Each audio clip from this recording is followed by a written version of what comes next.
Olá, meu irmão e minha irmã, eu sou o Padre Marcelo, da Diocese de Taubaté. Hoje é dia 19 de julho e vamos recordar o que ouvimos ontem na missa, 16º domingo do tempo comum. Jesus estava indo com os seus discípulos para um momento de descanso. Porém, quando chega no lugar que deveria ser o espaço do repouso, diversas pessoas estão lá, uma multidão, esperando Jesus, e Jesus percebe que aquela multidão tem carências, necessidades. O texto bíblico diz: ele viu, sentiu compaixão, porque eram como ovelhas que não têm pastor. Na minha reflexão, gostaria de falar sobre o coração do pastor, que é o coração de Jesus e ao mesmo tempo deve ser o coração do cristão. E para isso, vou falar de 3 características ou dimensões do coração do pastor. Primeiro, a consciência. Segundo, o sentimento, os afetos. Terceiro, as ações. Bora refletir?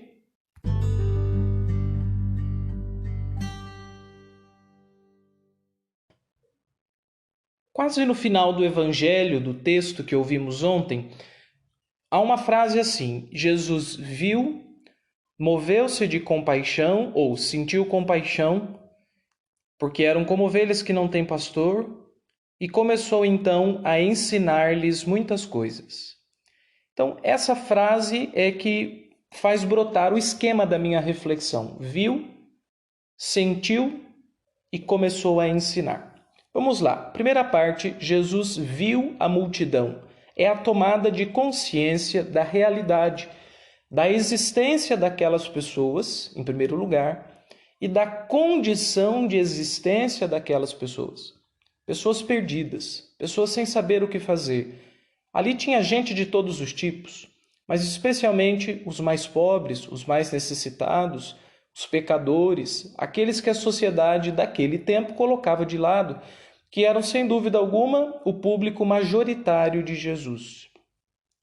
Quando Jesus olha, ele vai se mover por dentro. Veja a importância da consciência. Quando nós vemos as realidades, de alguma maneira nós as tocamos.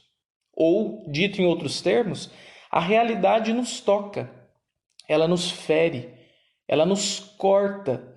E com isso é possível brotar um sentimento do coração, que é o sentimento pastoral. Mas é importante observar que o sentimento não nasce de uma atividade interior. O sentimento do pastor, ele não é fruto de olhos fechados para o mundo. Ele não é um cultivo da alma, como por exemplo na oração. É claro que a oração alimenta o sentimento do pastor, porém não gera a consciência do pastor. Daí a necessidade dos olhos abertos, de uma espiritualidade lúcida e de uma conexão profunda com as diversas realidades que nós enfrentamos nessa sociedade que nós vivemos hoje. É preciso, então, ser como Jesus para ter um coração como o de Jesus, saber o que está acontecendo. Agora, 2 observações eu faria em relação à tomada de consciência. A primeira observação é: nossa tomada de consciência sobre as coisas, em geral, é prioritariamente mediada. Ficamos sabendo do que está acontecendo pelas mídias, sejam elas as mídias televisivas, os jornais de TV aberta, por exemplo, seja postagens em canais especializados para isso, ou então em canais pessoais, como páginas do Facebook ou do Instagram, perfis do Instagram. É claro que as redes sociais nos permitem entrar e acessar realidades que, se elas não existissem, as redes, nós nunca veríamos, nunca saberíamos. Porém, para formar um coração consciente e lúcido, não se pode apenas viver das mediações. É preciso dar um passo além e ir para os lugares e fazer contato pessoal com aquelas realidades que estão despertando o nosso interesse pastoral, o que mexe com o nosso coração, começa a mexer com o nosso coração. A primeira constatação que eu faço de ordem assim preocupante até. Nós conhecemos a realidade basicamente pelo que ouvimos falar ou pelo que os outros dizem dela, mas nós mesmos não tocamos a realidade in loco.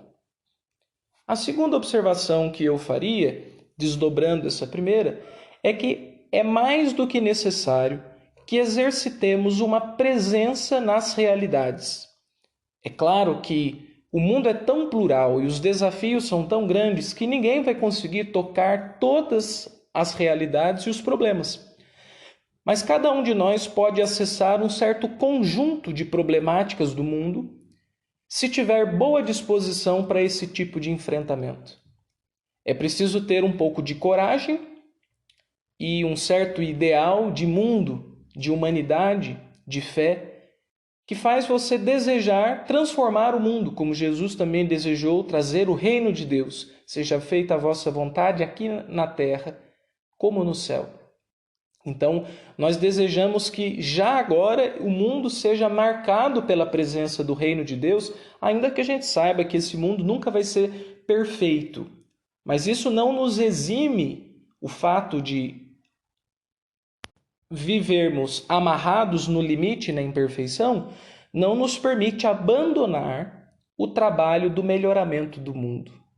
Seria muito injusto com a realidade e com o mistério da salvação que Deus quer operar desde já, que nós abandonássemos esse mundo às traças, olhando para o céu e achando que devemos esperar o dia em que tudo será perfeito após a morte. Ora, se eu vivo bem, se eu tenho uma condição financeira tranquila, se eu tenho uma certa estabilidade social, até eu consigo fazer isso, é claro, eu tenho condições para esperar o céu. Mas tem muita gente passando necessidade.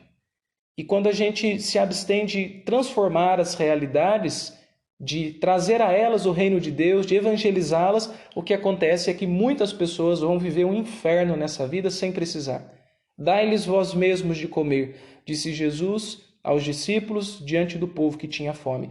Existem muitas fomes do corpo, da alma, do coração, e as pessoas precisam ser alimentadas pelos cristãos.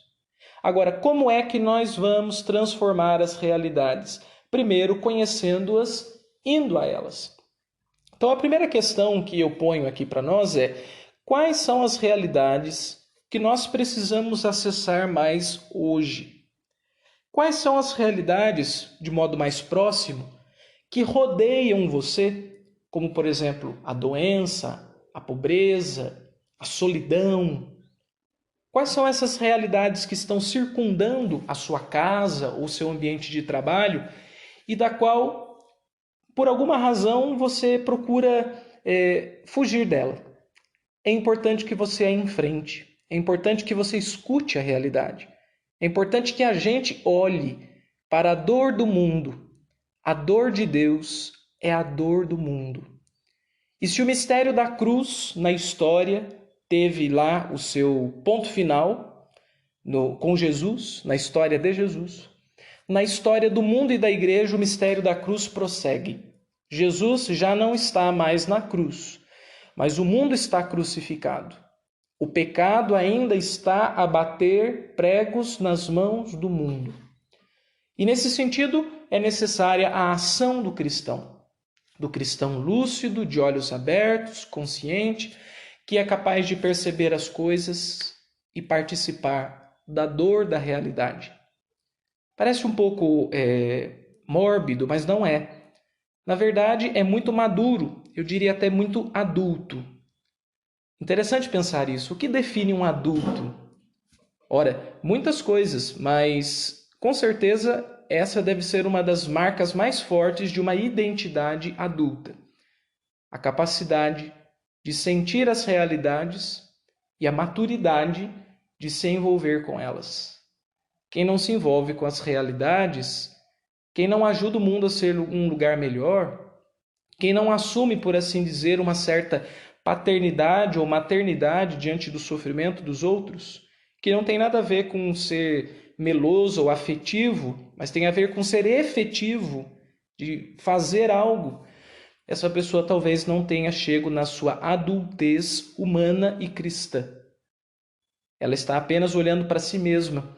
E quando nós olhamos apenas para nós mesmos, nós vivemos tudo menos o reino de Deus, porque o reino de Deus nos descentra. Ele nos tira do centro, coloca Deus no centro e coloca os nossos irmãos ao lado para que a gente possa ir ao encontro deles. Então, primeiro ponto para nós pensarmos: é preciso ir às realidades. Não viva só de notícias, não viva só de mensagens que mandam no WhatsApp.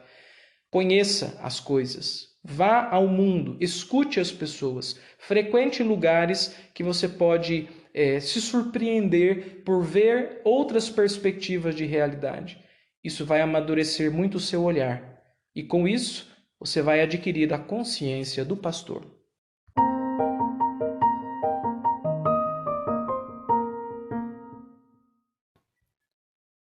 Após termos olhado para a realidade e enfrentado a dor do mundo, a cruz do mundo, começamos a notar que sentimentos vão brotando dentro da gente.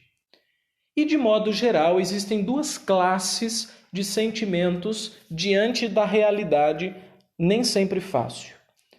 Uma primeira classe, que, a meu ver, desponta por primeiro, seriam aqueles sentimentos de repulsa, de aversão, de instabilidade, de desinstalação. É quando nós olhamos para uma pessoa muito pobre na rua, por exemplo, e a gente sente asco, ou sente nojo, ou sente medo, ou às vezes a gente sente até raiva daquela pessoa, porque a pobreza dela tira a paz da minha tranquilidade social. Eu não preciso ser rico para isso. Mas só o fato de eu estar numa condição um pouco melhor do que ela, quando eu a vejo, ela fere a minha condição. Ela desestabiliza o meu mundo cor-de-rosa. E eu começo a ver que o mundo não vive como eu. Que não é todo mundo que come o mesmo arroz e o feijão que eu tenho todos os dias. Que tem pessoas que passam por necessidades terríveis e isso é muito incômodo. Nossa, deixa a gente assim consternado e às vezes com raiva mesmo. A primeira classe de sentimentos que vem do olhar para a realidade tende a ser essa, um desconforto, do qual geralmente nós procuramos fugir. Então nós resolvemos esse desconforto ou parando de pensar ou achando um argumento fácil, como por exemplo, a pessoa é pobre desse jeito porque não trabalha. Então o problema é dele. Ou então, o que eu posso fazer diante dos outros? É problema meu isso aí? Então nós vamos achando saídas, sejam saídas com argumentos, sejam saídas com decisões, como dizer, isso não é problema meu, não sou responsável por isso, para a gente não ficar nesse desconforto da dor dos outros. E é uma pena quando pessoas que deveriam se preocupar mais ainda, porque têm responsabilidade coletiva, como os líderes de diversos níveis, como líderes religiosos, ou líderes políticos, ou líderes de organizações que trabalham com pessoas diretamente, quando eles falam que não se preocupam, que não é problema deles, não é? O desconforto da dor do mundo não é para qualquer um mesmo. Só que depois, para aqueles que têm a coragem de sorver, de experimentar o desconforto, a instabilidade da realidade, a pessoa consegue acessar um segundo patamar, uma segunda classe de sentimentos que estão ligados agora sim à compaixão. Disse o texto bíblico de ontem que Jesus sentiu compaixão pelo povo. Veja, depois do nojo está a caridade. Depois do medo está a solidariedade. Depois do asco está a vontade de ajudar. Toda a compaixão reside na superação do desconforto. E a superação não significa que o desconforto vai embora, não. Mas é que eu dou um passo nele mesmo. Eu não fujo, eu não dou um passo para trás, mas eu prossigo naquela sensação, não deixo que ela me derrube, a sensação da realidade, e eu sou tomado, então, de um senso de responsabilidade. A compaixão tem, me parece, também esse verso e anverso.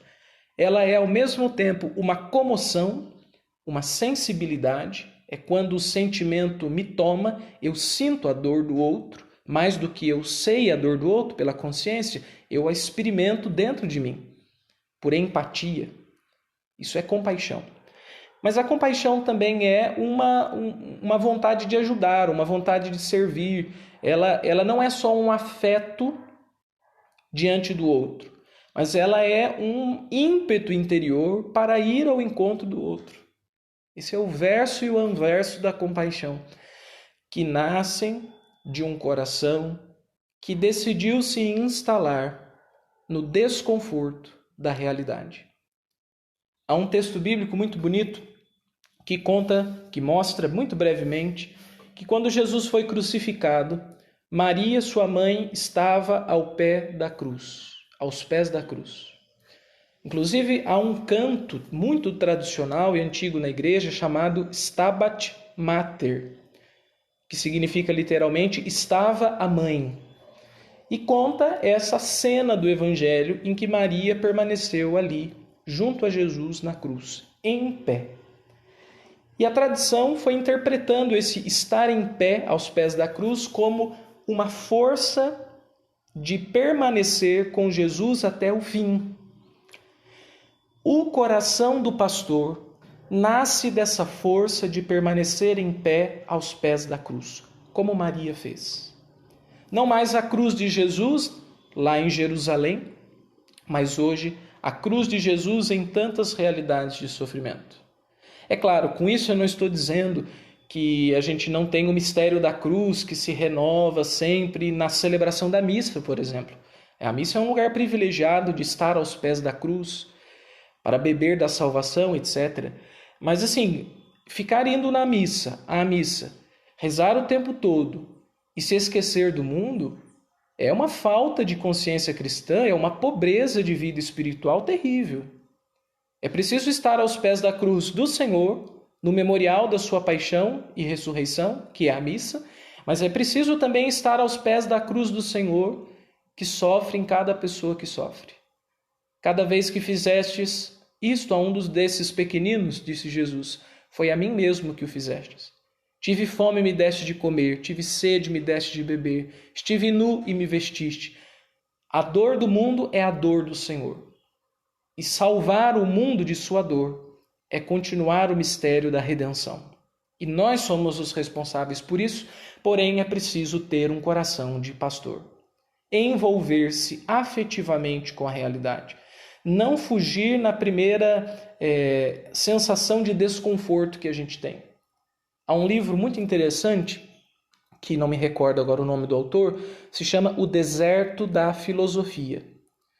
É um livro, naturalmente, assim, não religioso, mas que diz que o pensar, o refletir filosófico é um permanecer no deserto, causticando ao pensamento, apurando a consciência da verdade.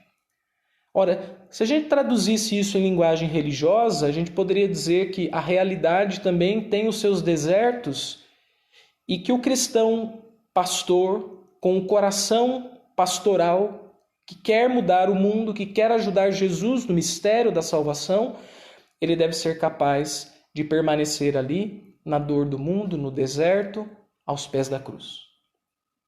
A questão que eu ponho para nós nesse segundo ponto é o seguinte: quais são os sentimentos que preenchem o seu coração diante da dor dos outros? É um sentimento de indiferença? É um sentimento de raiva? É um sentimento de nojo?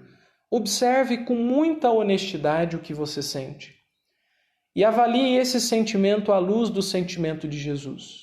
Ele sentiu compaixão. Devemos cultivar a compaixão no nosso coração. Isso não é fácil. Mas para cultivar é preciso primeiro reconhecer os sentimentos maus, a primeira classe de sensações que estão dentro de nós, para a gente dar o passo de superação na direção dessa segunda classe dos sentimentos da compaixão. Ter um coração de pastor é mais do que urgente para nós cristãos num mundo tão difícil como esse que vivemos.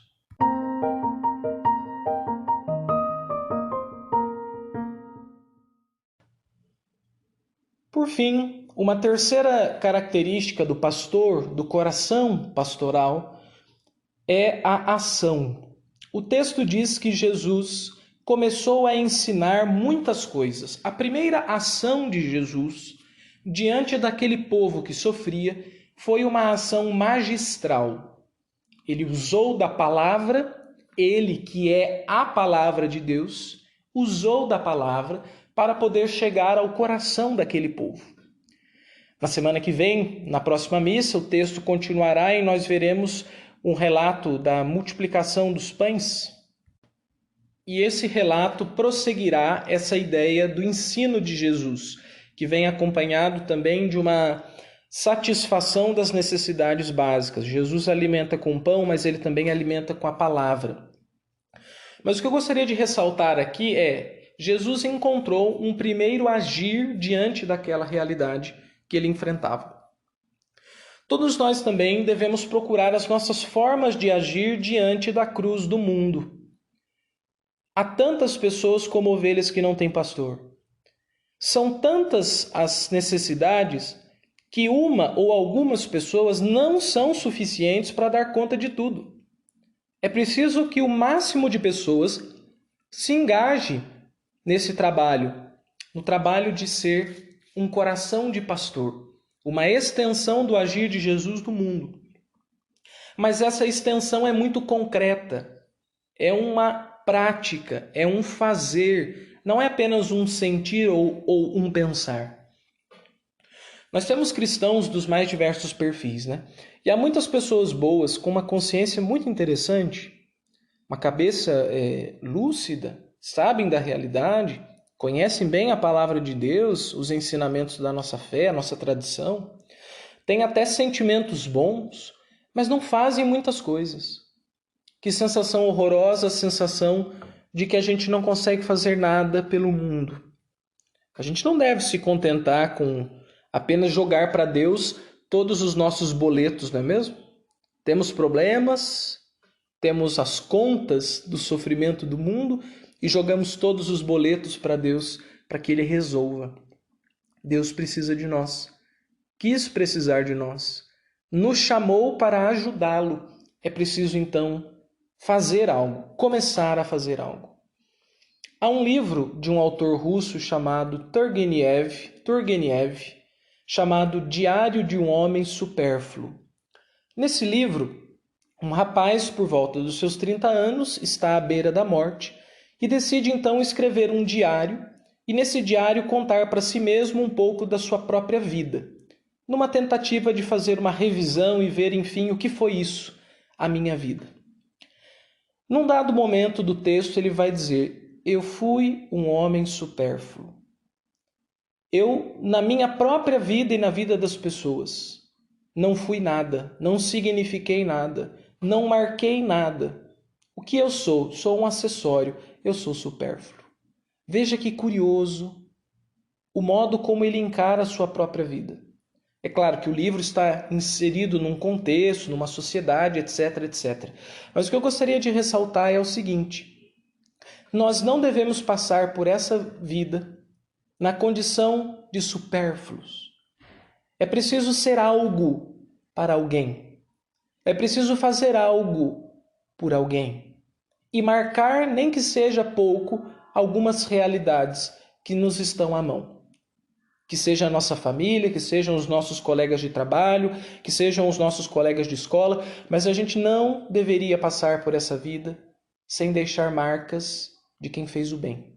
Ser supérfluo seria a derrota de uma vida cristã. Há uma autora holandesa, uma judia, chamada Et Hillesum, que foi para os campos de concentração no tempo da Segunda Guerra Mundial, e lá ela escreveu uma série de diários. Nesses diários, ela nos oferece uma saída, por assim dizer, uma alternativa para essa sensação, esse impasse de sermos supérfluos. Ela diz assim: os sofrimentos aqui no campo de concentração são muitos. O destino do povo judeu está cada vez mais marcado pela certeza da morte. Ela está consciente de tudo o que está passando ali naquela situação. O que é preciso fazer? Continua ela.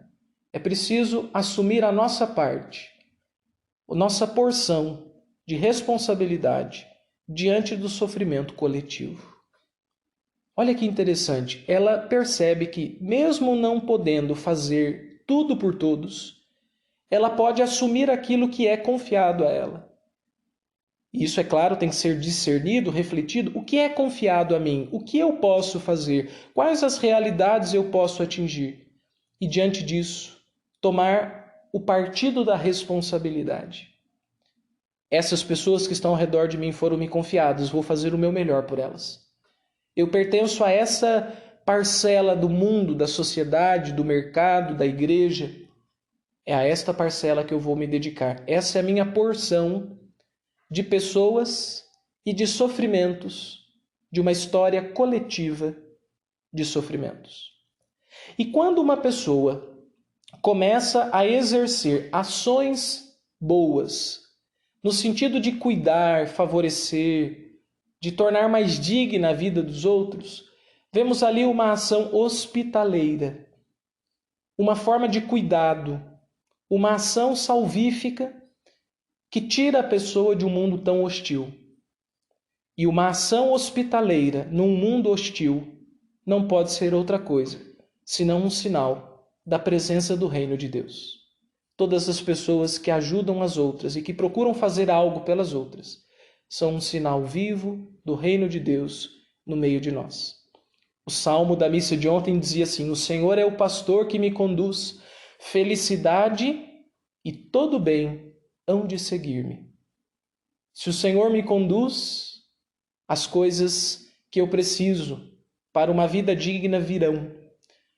Agora, quem faz vir isto? O pastor, muito bem, mas não Jesus sozinho, o bom pastor. Mas ele com a nossa ajuda, que somos os colaboradores do pastoreio dele.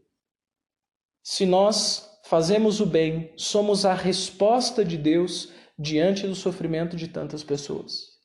Há tanta gente precisando de tantas coisas e a gente pode fazer alguma coisa por elas. E quando fazemos, o pastoreio de Deus continua agindo na vida dessas pessoas. Felicidade e todo bem hão de seguir-me. É possível repetir com o salmo de ontem.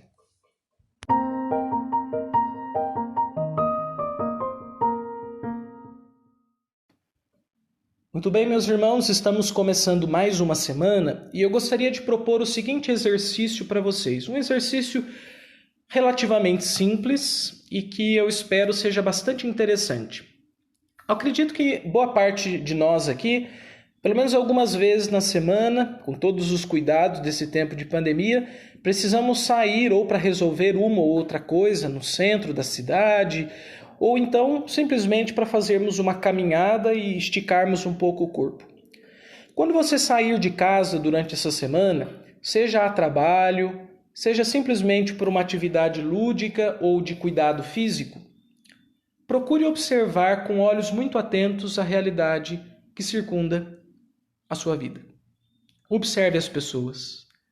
Observe o olhar das pessoas. Escute a conversa e o tom de voz das pessoas. Note como estão os prédios, as casas, as ruas, os jardins. Perceba que tipo de clima ou atmosfera está rodeando ou consumindo os ambientes da nossa cidade. Os franceses têm um termo interessante, é o flâner.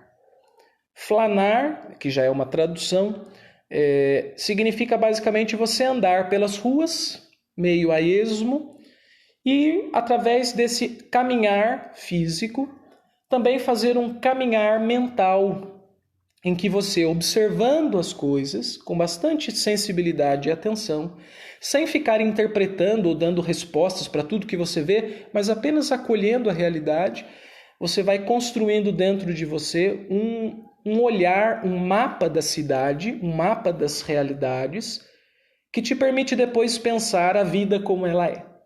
Porque senão a gente fica muito livresco, a gente fica pensando sempre a partir de teorias ou de opiniões, mas a gente não vê a vida como ela é. E caminhar pelas ruas é a melhor forma de ver a vida como ela é.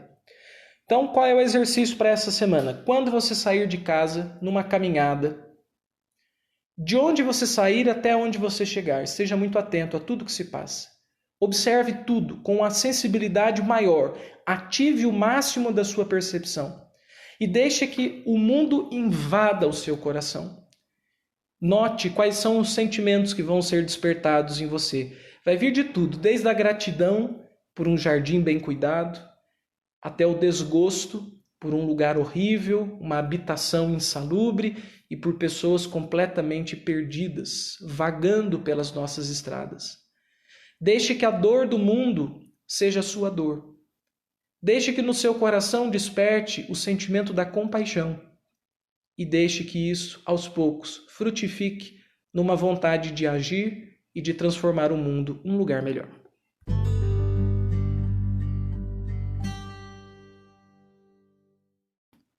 É isso aí, meu irmão, minha irmã. Eu agradeço a você por ter me acompanhado em mais uma reflexão nesse nosso Padrecast ontem na missa. Te desejo uma excelente semana. Se essa reflexão te ajudou, repasse, pode ajudar outras pessoas.